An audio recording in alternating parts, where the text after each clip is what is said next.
Guys, स्वागत है आप सबका मेरे YouTube चैनल जिसका नाम है श्री जी। आज का जो हमारा टॉपिक है वो है काय चिकित्सा विवेचन। काय शब्द की निरुक्ति जो कि इम्पॉर्टेंट है। काय शब्द के विभिन्न अर्थों में ग्रहण किया जाता है। काय शब्द की निरुक्ति आचार्य चरक ने निम्न प्रकार से की है। चीयते अनान अदि विरते कया, अर्थात अनादि से जिसका पोषण होता है उसे काय कहते हैं। काय शब्द की निष्पत्ति चित चयने धातु से गंज प्रत्यय लगाने से होती है। इसका अर्थ है देह। देह शब्द देह उपचय वर्धने धातु से गंज प्रत्यय लगाने से बना है। सृष्टि के साथ ही अनादि के सेवन से शरीर उपचित होता है एवं इसका पालन भी होता है। वह स्थिति सदृढ़ रहती है, अतः इसे देह कहते हैं। काय का एक अर्थ शरीर भी है। शरीर एक श्रृंग हिंसाय धातु से ईरन प्रत्यय लगाने पर बना है। श्रणाति शिरे व शरीरम, अर्थात श्रम, श्वास, उच्छ्वास, वाणी, चिंतन, मल उत्सर्ग व अनेक बाहरी व अभ्यंतर क्रियाओं से एवं काल स्वभाव से इनका प्रतिशण नाश होता है, अतः इसे शरीर कहते हैं। कायदि शब्द इति काया, निरुक्ति से काय का एक अर्थ मन भी है। कायति इति काय के अनुसार काय का अर्थ होता है हृदय भी किया जाता है। हृदय के रक्त दमन करते समय सशब्द स्फुरण भी होता है। यही सशब्द स्फुरण अर्थात धक धक या धुक धुक शब्द से हृदय का वाचक है। से काय पद का ग्रहण किया जा सकता है। हृदय गति या हृदय गति शब्द की काय है तथा हृदय गति बनाए रखने के लिए काय चिकित्सा है। काय का अर्थ है जठराग्नि भी किया जाता है। शरीर बल, आरोग्य, आयु एवं प्राण भी जठराग्नि के अधीन है। अग्नि को जीवन का मूल आधार बताते हुए आचार्य चरक ने स्पष्ट किया है कि अग्नि के नष्ट हो जाने पर पुरुष की मृत्यु हो जाती है। अग्नि के सम रहने पर व्यक्ति निरोगी रहता है तथा चिरकाल तथा तक जीवित रहता है। अग्नि के विकृत हो जाने पर व्यक्ति रोगी हो जाता है। आधुनिक चिकित्सा से काय का सामंजस्य एनाबॉलिज्म तथा कीटाबॉलिज्म से है। दोनों के सामंजस्य से बनी रहने वाली स्थिति में मेटाबॉलिज्म कहते हैं। सूक्ष्म दृष्टि से देखने पर काय शब्द एनाबॉलिज्म, शरीर शब्द कैटाबॉलिज्म और देह शब्द से मेटाबॉलिज्म का बोध होता है। शरीर में हर जगह उसके धारक तत्वों का चयन होना व संचार होना जीवक में एक स्वाभाविक प्रक्रिया। आयुर्वेद में इसे धातुपाक संज्ञा से वर्णित किया गया। अंतर्दृष्टि से जब शरीर में उपयुक्त आहार द्रव्य का जठराग्नि द्वारा पाक होकर नवीन शरीर घटक का द्रव्यों का निर्माण होता है, तब इस अवस्था को प्रसाद पाक एवं इसके विपरीत शरीर में विघटन या तोड़ फोड़ करके शरीर के घटक द्रव्यों के उपयोग व मलों की उत्पत्ति होती है, तो उस अवस्था को मलपाक कहा जाता है। प्रसाद पाक व मलपाक को संपूर्णतः धातुपाक कहते हैं। शरीर की यथा स्थिति व सक्रियता का यही आधार होता है। काय शब्द के पर्याय कलेवर होता है, गात्र होता है, वपु होता है, संवहन है, शरीर है, वर्षम है, विग्रह है। काय देह, मूर्ति, तनु और तनु दोनों हैं। काय के विभिन्न भेद होते हैं। मन के अनुसार, सत्व, सार के अनुसार, प्रकृति के अनुसार। सात्विक तो ब्रह्मा, इंद्र, वारुण, कौबेर, गांधर्व। याम में आर्ष, राजसिक होता है असुर, सर्पी, शाकुनी, राक्षस, पेशाच, प्रेत। तामसिक होता है पाशव, मातस्य, वनस्पत्य। सार के अनुसार त्वक, रक्त, मांस, मेद, अस्थि, मज्जा, शुक्र, सत्व और प्रकृति के अनुसार वात, पित्त, कफ। ठीक है, तो सात्विक काय 7 हैं, राजसिक काय 6 हैं और तामसिक 3 भेद बताए गए हैं। इसके बाद देखो, अगर हम बात करें बाहरी काय के तो क्या क्या भेद और लक्षण है। शुक्ति, सत्यवादी, जितेंद्रिय, ज्ञान विज्ञान संपन्न, वचन, पृथ्वी, स्मृति ज्ञान, काम रहित, क्रोध रहित, लोभ रहित, मोह रहित, मान रहित, ईर्ष्या रहित, सर्व प्राणियों से संभावना, आस्तिक, सामर्श रहित, वेद अभ्यासी। आर्ष काय क्या है? अध्ययन प्रिय, व्रत प्रिय, होम प्रिय, ब्रह्मचर्य प्रिय, अतिथि प्रिय, व्रतोत्पाद प्रिय, मद रहित, अभिमान रहित, राग रहित, द्वेष रहित, मोहित रहित, लोभ रहित, प्रतिभास रहित, वचन संपन्न, विज्ञान संपन्न, मेधा संपन्न, दोष रहित, जप प्रिय। ठीक है, महेंद्र काय क्या होता है? अब हम बात कर रहे हैं किसकी? महेंद्र काय की। ठीक है, तो महेंद्र काय होता है ऐश्वर्यवान, आद्य वाक्य यज्ञ करने वाला, शूरवीर, ओजस्वी, तेजोयुक्त और क्षुद्र कर्म करने वाला, दूरदर्शी और धर्मस्थ, अर्थरत, कामरत और महात्मा, अज्ञान, सतत शस्त्र बुद्धि, अज्ञान, सतत शस्त्र बुद्धि, भृत्य और भरण। ठीक है, नेक्स्ट है याम में काय। याम में काय क्या होता है कि कर्तव्य, अकर्तव्य, मर्यादा वान, प्राप्तिकार, अप्रहाकारी, उत्थानवान, ऐश्वर्यवान, अलोभी, रोग रहित, ईर्ष्या रहित, द्वेष रहित, मोह रहित और दृढ़ो उत्थानवान और निर्भय, सूची और मद रहित। नेक्स्ट वन है आपका कि वारुण काय है? शूरवीर, सूची और अशुचि, द्वेष, यज्ञ में रुचि, अभ्यर्गत रति, अक्लिष्टकर्मा, स्थान प्रसादी, शीत स्वेदी, हरितकेश प्रियवादी। कुबेर काय है स्थान संपन्न, मान संपन्न, उपभोग संपन्न, परिवार संपन्न, धर्म नित्य, कर्म नित्य, अर्थ नित्य, सूची सुख विहारी, व्यक्त कोपी, व्यक्त प्रसादी, मध्यस्थ, सहिष्णुत, अर्थ संशय, महाप्रसव शक्ति। गांधर्व काय है नित्य प्रिय, गीत प्रिय, वादिज प्रिय, स्रोत पाठी, श्लोक कुशल, इतिहास प्रिय, पुराण प्रिय, गंध प्रिय, माल्य प्रिय, अनुलोपन वसन, स्त्री विहार, काम नित्य, अनसूय। राजस काय के भेद एवं लक्षण। शूर आसुर है, शूर चंड, असुकेश्वर्यवान, क्षमा वेद, रौद्र आत्मपूजक, एकाशी और बहुभोजी। राक्षस है, अमर्षि, अनुबंध, कोपी, छिद्र प्रहारी, क्रूर, आहारज, मात्र प्रिय, स्वप्न प्रिय, आमिष प्रिय, आयास बहुल, एकांत, रौद्र व ईशालु, असुयुक, धर्म वाह प्रयुक्त, भ्रष्टि मात्र, तमोगुणी। पेशाच है, महाशी, स्त्रीण, स्त्री, हरण, कस्मी, अशुचि, भीरु, शुचि, द्वेषी, भीष्येत, विकृत, हाराशील, उच्छिक, आहारी और तीक्ष्ण, साहस प्रिय, स्त्री, लोलुप, निर्लज्ज। सर्प काय है, क्रोधी, शूर, अक्रुद्ध, भीरु, तीक्ष्ण, आयस बहुल, संतस, गोचर, आहार प्रिय, वहार प्रिय, चंड, माया यावी, विहार चपल, आहार चपल, प्रेत प्रिय, आहार काई, अति दुखाई, असुखाय, योग असंभवगागी, अति लोभ, अकर्मशील, आलसी, अदाता, शाकुन है, अनुसक्त, कामी, अजस, प्रिय, चंचल, अमर्षी, असंचयी, प्रवर्त, कामी, सेवन। तामस प्रिय है, निराकरिष्णु, अमेधस, जिभासुतुज्रघु, वित्तसार, मैथुन प्रिय, स्वप्नशील, दुर्भेदु, मंद। मत्स्य काय है, बीरु, अबुद्ध, अनवस्थित, आहार लोभी, अनुविष्ट, कामी, अनुषित, क्रोधी, यात्रा प्रिय, तोय कामी, मूर्ख, परस्पर भी मर्द, वनस्पत प्रिय, आलसी, केवल, अभिभ्रष्ट, आहारी, एक स्थान रति, सत्व वर्जित, धर्म वर्जित, काम वर्जित, अर्थ वर्जित। सार के अनुसार काय के भेद होते हैं। त्वक सार के लक्षण और चिकित्सा सार एवं उनके लक्षण। शारीरिक त्वचा स्निग्ध लक्षण, कोमल, प्रसन्न, पतली, गहरी, सुकुमार, रोमयुक्त व चमकदार है। ठीक है। मानसिक लक्षण है, सुख, सौभाग्य, ऐश्वर्य, उपभोगी, बुद्धि, विद्या, आरोग्य, प्रसन्न एवं दीर्घ आयु का सूचक। रक्त सार, कान, नेत्र, अक्षि, मुख, जिह्वा, नासिका, होठ, हाथ पैर के तल, ललाट एवं मुख संयुक्त रक्त वर्ण की चमकदार होती है। सुख धारण, मानसिक है, सुख धारण शक्ति, मानसिकता, सुकुमारता, अधिक बल, क्लेश, सेवा, गर्मी को सहन करने वाला होता है।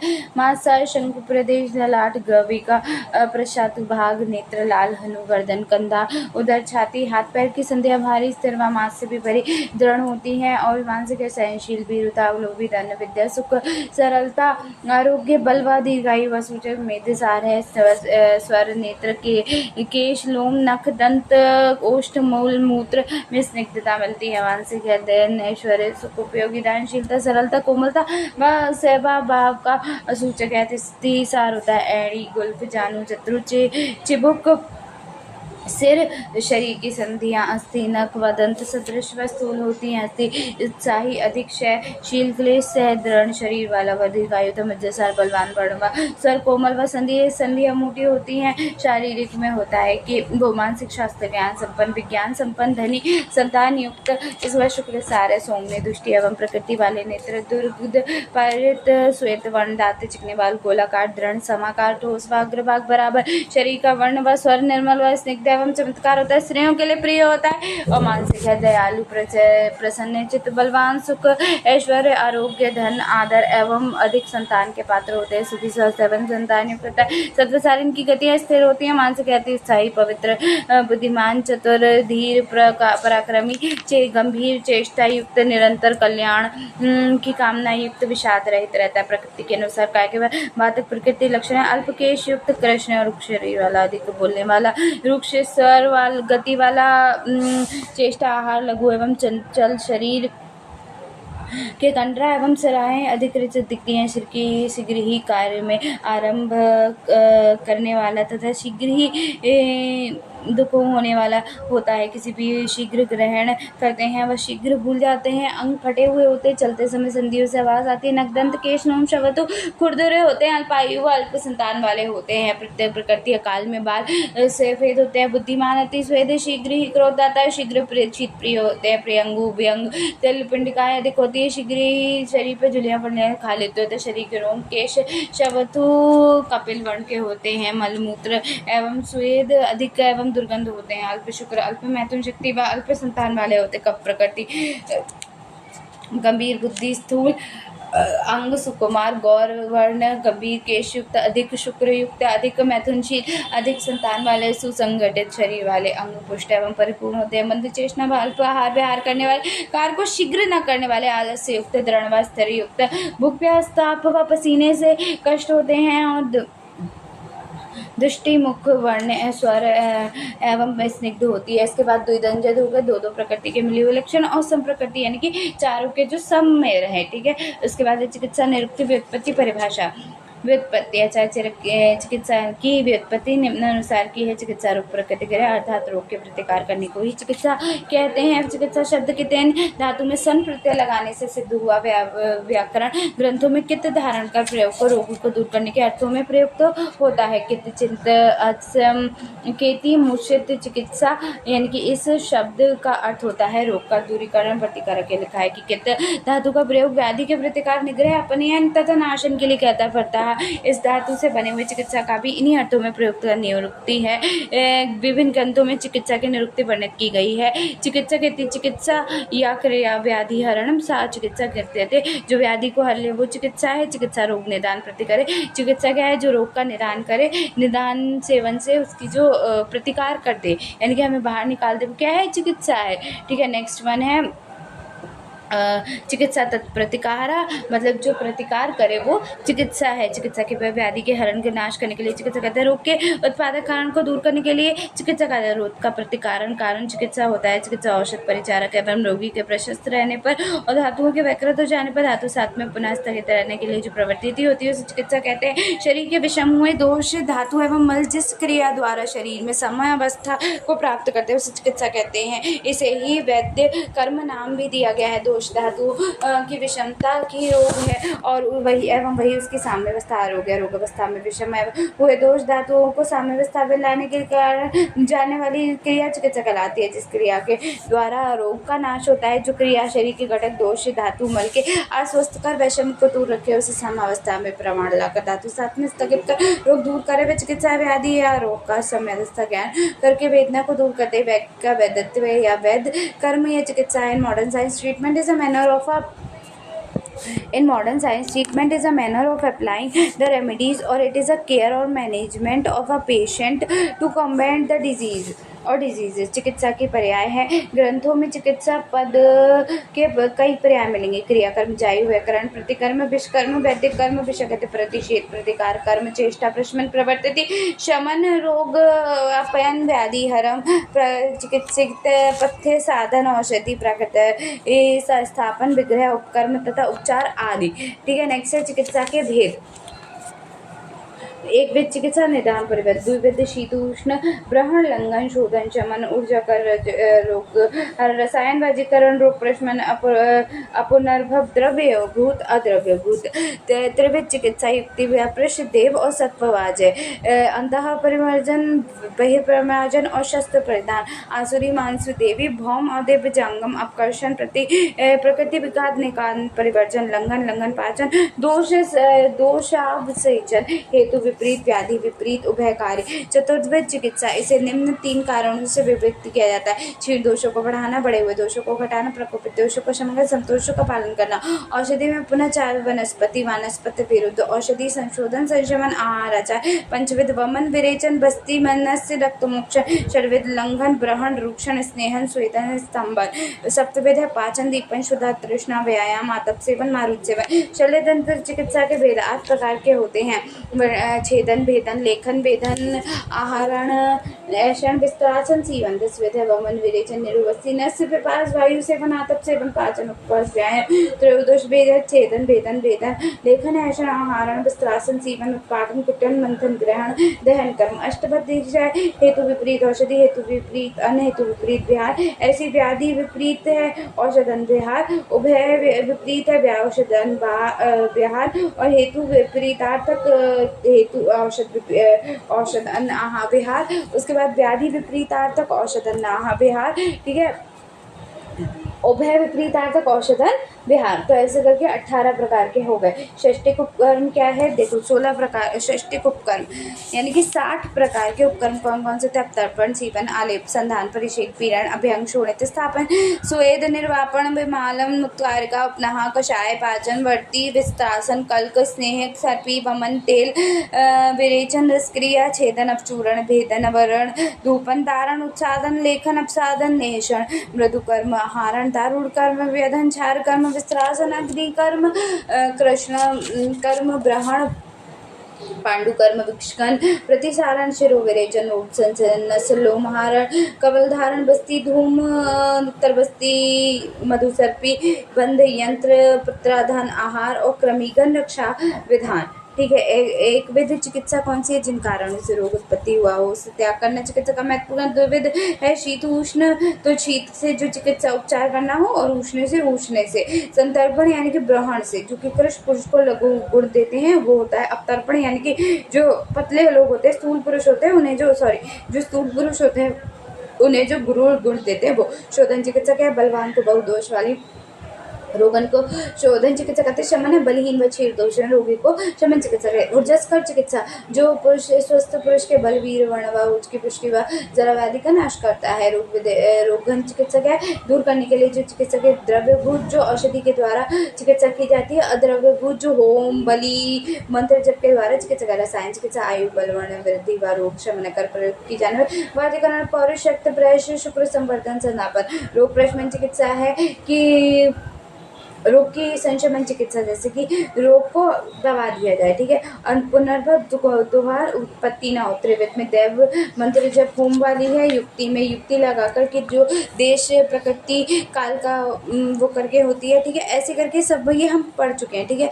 सत्व क्या है कि जो अहितकर आहार विषयों कर मन से हटाकर की जाने वाली चिकित्सा। अंतर्प्रवेश शरीर के अंदर औषधि पत्ते इत्यादि प्रविष्ट कर रोग को दूर करने वाली चिकित्सा। बहिर्प्रवेश औषध का बहिर्प्रयोग करके की जाने वाली चिकित्सा। शस्त्र प्रवेश छेदन भेदन आदि शस्त्र कम प्रयोग की जाने वाली चिकित्सा। आसुरी चिकित्सा जो शस्त्र प्रयोग द्वारा की जाती चिकित्सा। दैवी रस रसायन द्वारा की जाने वाली चिकित्सा। मानसिक कषाय चूर्ण बटी आदि अनेक कल्पनाओं के द्वारा की भौम द्रव्य जो स्वर्ण रज आदि धातुओं में भ्रण लक्षण आदि द्रव्यों से की जाने वाली। और दिव्य वनस्पति जिसमें केवल फल और फूल नहीं आते, वनस्पति इसमें फल व फूल दोनों आते हैं। विरुद्ध फैलने वाली लताओं को विरुद्ध कहते हैं। और औषधि में पकने के पौधे नष्ट हो जाते हैं वो औषधि। जांगम जीवन जंतुओं के प्राप्त द्रव्यों द्वारा की जाने वाली चिकित्सा जैसे गिरत मधु गौरेचन ये, ठीक है। अपकर्षण बाहरी अपकर्षण क्रमिक कंटक ग्रंथि अबोध आदि शल्य को शस्त्र यंत्र उपकरण यंत्र से खींच कर निकालने वाले। अभ्यंतर वमन आदि पंचकर्मों के द्वारा शरीरस्थ दोषों को बाहर निकालना। प्रकृति विकास इसके भी दो भेद होते हैं। बाहरी अभ्यंतर बाहर से जो लेपन कर, अभ्यंतर जो दीपन पाचन संशमन करे, ठीक है। हेतु विपरीत चिकित्सा क्या होती है? जो गुरु स्निग्ध शीत आदि के लघु रूप से होते हैं। उष्ण आदि औषधि द्रव्यों के आहार का सेवन। व्याधि विपरीत चिकित्सा आती सारे रक्तस्राव रोकने के लिए स्तंभन की। उभय विपरीत चिकित्सा जो रोग पर निदान दोषों दोनों ही विपरीत गुण वाले होते। वातिक शोध को शोतर व वात नाशक दशमूल को तर्पण चिकित्सा के लिए 3 भेद होते हैं। लंघन जब रोगी अल्प बल अल्प दोष रोग युक्त होते हैं तो लंघन कराने के लिए जठराग्नि प्रतियुक्त होते एवं लग्न से वात वृद्धि होकर दोष समन हो जाते। लग्न पाचन मध्य बल व मध्य दोष रोगी को लंघन कराने के लिए साथ साथ उसके दोष पाचन कर औषध का भी प्रयोग किया जाता है। दोष जब दोष बहुत अधिक बड़े होते हैं तो वे रोगी बलवान होते हैं तो उसके प्रबुद्ध दोषों को संशोधन द्वारा बाहर निकाल दिया जाता है। चतुर्विध चिकित्सा क्षीण दोषों को बढ़ाना, बढ़े हुए दोषों को घटाना, प्रकोपित दोषों का शमन करना, समदोषों का पालन करना आदर्श चिकित्सा कहलाती है। सुश्रुतने चिकित्सा के 4 भेद। संशोधन चिकित्सा 2 भेद होते हैं। अंतराश्रय जो पुनः 5 होते हैं। वमन विरेचन बस्ती नस्य रक्त मोक्षण बहिराश्रय इनके 4 भेद होते हैं। शस्त्र क्षार अग्नि प्रलेप। संशमन चिकित्सा पुनः 2 होती है। बाहरी इनके पुनः निम्न भेद होते हैं। आलेप परिषेक अवगाहन अभ्यंग शिरोबस्ती गंडुष कवल अभ्यंतरीण पुनः भेद होते हैं। पाचन, लेखन, ग्रहण, रसायन, बाजीकरण, विषमाशन, आहार। चार, पहले भक्ष्य और खाद्य। आचार से कायिक, वाचिक, मानसिक चिंता, कायिक जोगी उत्क्षेपण, अवशेषण, प्रक्षेपण, वाचिक होगी पाठ स्वाध्याय, मानसिक होगी चिंता, विचार, उदय, ध्येय, संकल्प। पंचविध चिकित्सा है वमन, विरेचन, अनुवासन, बस्ती, निरुबस्ती और नस्य। आचार्य श्रुत के मन के अनुसार वमन, विरेचन, बस्ती, नस्य, रक्तमोक्षण। ठीक है। इसके बाद षड्विधि चिकित्सा है लंघन, ब्रहण, रूक्षण, स्नेहन, स्वेदन, स्तंभन। सप्तविधि चिकित्सा है पाचन, दीपन, क्षुधा, तृष्णा, व्यायाम, आतप सेवन, पारुद सेवन।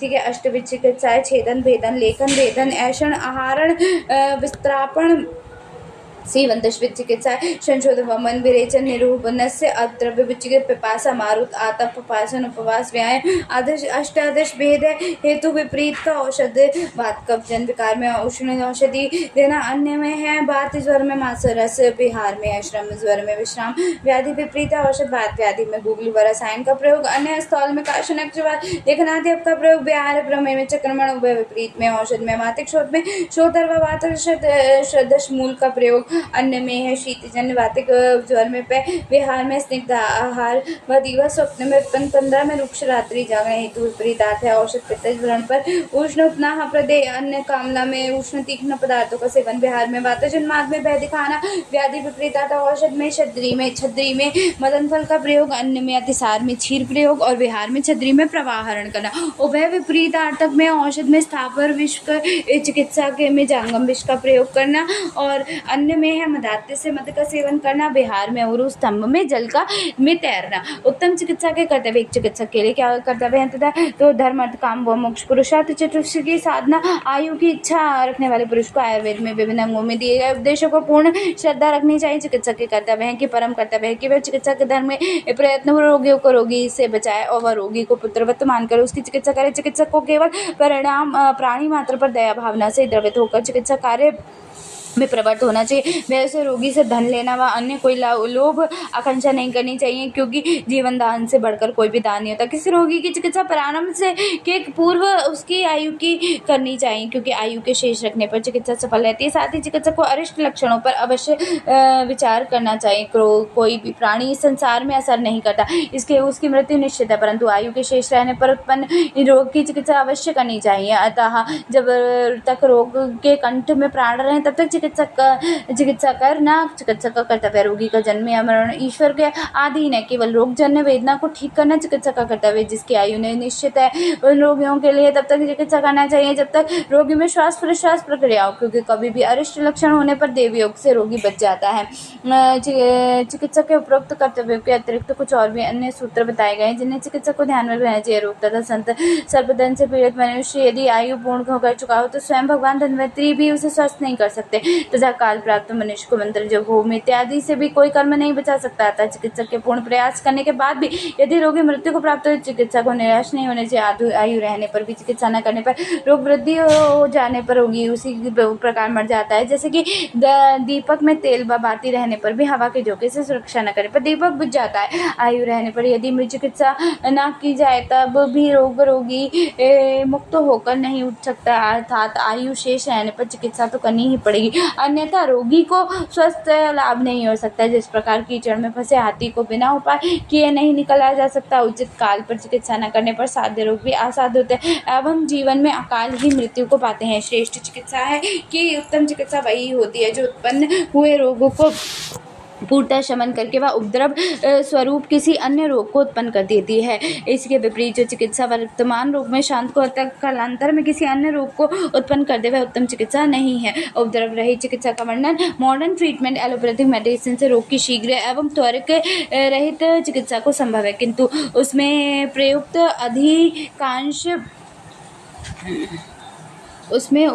अधिकांश औषधियों के विषाक्त प्रभाव से अनेक उपद्रव भी प्राय उत्पन्न होते हैं। एलोपैथिक ट्रीटमेंट में मुख्य व्याधि की चिकित्सा के साथ साथ औषधि जन्य विषाक्त प्रभावों से उपद्रवों को रोकने के लिए भी चिकित्सा करनी पड़ती है। इसे निरापद होने पर श्रेष्ठ चिकित्सा है।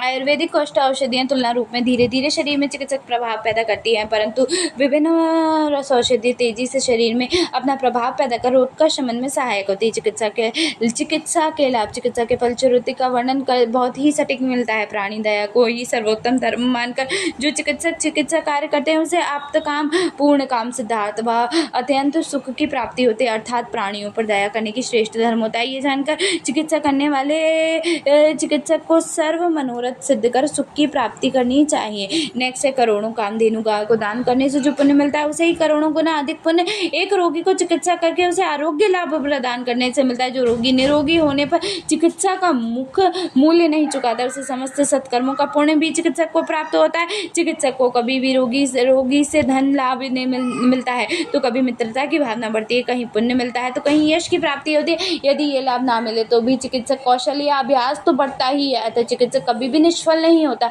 चिकित्सा त्रय विवेचन, देव प्रशय, युक्ति, सात्व, विवशय।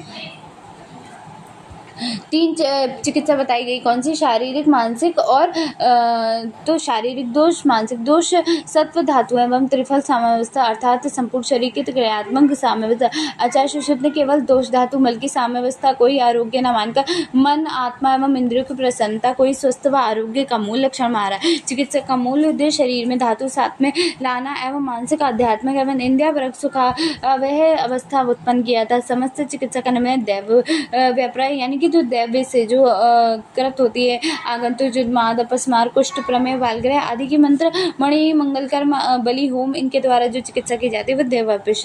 युक्ति व्यापृश जो देश बल काल के जो सोचकर चिकित्सा की जाती है वो होती है। ठीक है, इसमें अंतः परिमर्जन, बाह्य और शस्त्र परिधान। अंतर मतलब जो औषधि अंतर खाने के बाद हमारे जो अंदर से वमन, विरेचन आदि संशोधन कर दीपन पाचन। ठीक है, बहिर्प्रयोग जो ऊपर से जैसे लेप लगा दिया अपने प्रदेह, स्वेदन करना, स्नेहन करना, अभ्यंगी। ठीक है, शस्त्रकर्म परिधान चिकित्सा जो शस्त्र के द्वारा द्रवभूत और अद्रव्यभूत चिकित्सा होती है। द्रवभूत इस चिकित्सा में द्रव्य का प्रयोग वमन, विरेचन, दीपन पाचन आदि कर्मों के माध्यम से चिकित्सा की जाती है। द्रव्य की प्राप्ति, गुण, प्रभाव, संस्कार, मात्रा आदि का सूक्ष्म निर्धारण किया जाकर युक्ति पूर्वक प्रयोग किया जाता है। अद्रव्यभूत विभिन्न उपायों द्वारा बिना द्रव्यों के प्रयोग से जो चिकित्सा की जाती है उसे अद्रव्यभूत या उपलब्ध चिकित्सा कहते हैं। इसमें किसी भी द्रव्य का साक्षात प्रयोग नहीं किया जाता। भय दिखाना, विस्त्रासन, विश्रामन, शोभन, हर्षण, स्वप्न, संवाहन और उन्माद, अपस्मार, संन्यास आदि रोग में प्रभावकारी होते हैं। सत्वाजय चिकित्सा अहितकर अर्थों की अभिलाषा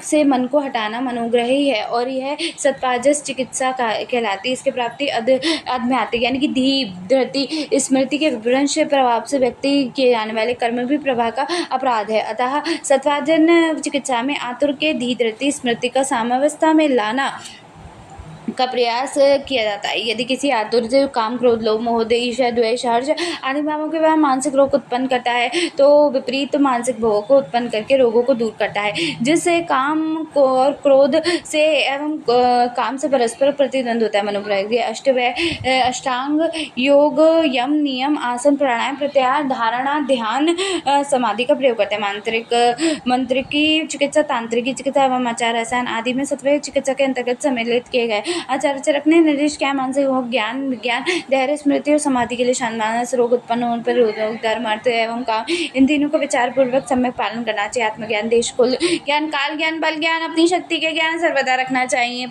इसके बाद है प्रज्ञा, अपराधों का परित्याग, इंद्रियों को वश में रखना, स्मृति जागृत रखना, देश काल तथा अध्यात्म ज्ञान का चिंतन करना, सद्व्रत व सदाचार का पालन करना, आप तो पुरुषों के उपदेशों को जानना आदि से उपाय आगंतुक रोगों के उत्पन्न न होने देने का मार्ग है। बुद्धिमान व्यक्ति को रोग उत्पत्ति होने से पूर्व ही ऐसे कार्य करने चाहिए जिनके अपना हित सिद्ध हो सके।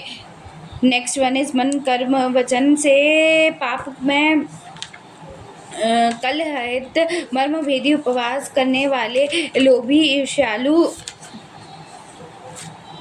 दूसरे की उन्नति सहन न करने वाले, क्षति, दूसरे की निंदा करने वाले ही तत्पर रहते हैं। इसके बाद है जो पुरुष बुद्धि, विद्या, आस्थाशील, धीरता, स्मरण शक्ति और समाधि में श्रेष्ठ, वृद्धजनों की सेवा करने के वाले, दूसरे के स्वभाव को जानने वाले, शारीरिक व मानसिक दोषों से रहित है, शोक रहित, समुक्त तथा शांत हो, जो कहते हो कि औषध पालन करते हो, परिपात्र के अच्छे मार्गों का उपदेश करते हो, जिनकी गाथा सुनने से तथा जिनका दर्शन करने से पुण्य प्राप्त हो, ऐसे महर्षियों को स्वाध्याय करना चाहिए। इससे मन एवं शरीर निर्विकार रहता है। मनुष्य मानसिक एवं शारीरिक रूप से पूर्णतः स्वस्थ रहता है। ठीक है, नेक्स्ट वन इज चिकित्सा के अन्य भेद। चिकित्सा के कौन कौन से हैं? प्रत्येक रोग की संप्राप्ति में दोष, दूसरे से होती दृष्टि, अग्नि, ओज आदि की विकृतियां होती है, अतः दोषों का शोधन, दोष की वृद्धि, यह शेष स्रोतस की शुद्धि, अग्नि का कर्म, दीपन, ओज की वृद्धि आदि से यह उपकर्म संप्राप्ति विकटन में सम्मिलित होते हैं। इसी दृष्टि से चिकित्सा को दोष प्रयत्निक, व्याधि प्रयत्निक और प्रयत्निक चिकित्सा के भेद से विभक्त किया जाता है, जो निम्न प्रकार के होते हैं। दोष प्रयत्निक चिकित्सा है कि क्या करना चाहिए? निदान, परिवर्जन, दोषों का शोधन व शमन, दोषों का क्षय या वृद्धि कर सम अवस्था में लाना, रोग का अधिष्ठान को ठीक करना, स्रोत दृष्टि को दूर कर स्रोत अवरोध करना, शोधन करना, दीपन, पाचन चिकित्सा द्वारा अग्नि को दीपन, पाचन चिकित्सा द्वारा अग्नि को साम्यावस्था में लाना, षड क्रिया काल के प्रत्येक काल के ला जाने वाली चिकित्सा का युक्ति पूर्वक प्रयोग करना, हेतु विपरीत चिकित्सा करना, नानात्मक व्यवहार की चिकित्सा करना, व्याधि प्रयत्निक चिकित्सा, दैव्य प्रश, सत्व, अद्रव्य भूत शल्य चिकित्सा, रस भस्म आशा वरिष्ठ द्वारा की जाने वाली संशमन चिकित्सा। नेक्स्ट वन इज आपका उभय प्रयत्निक चिकित्सा।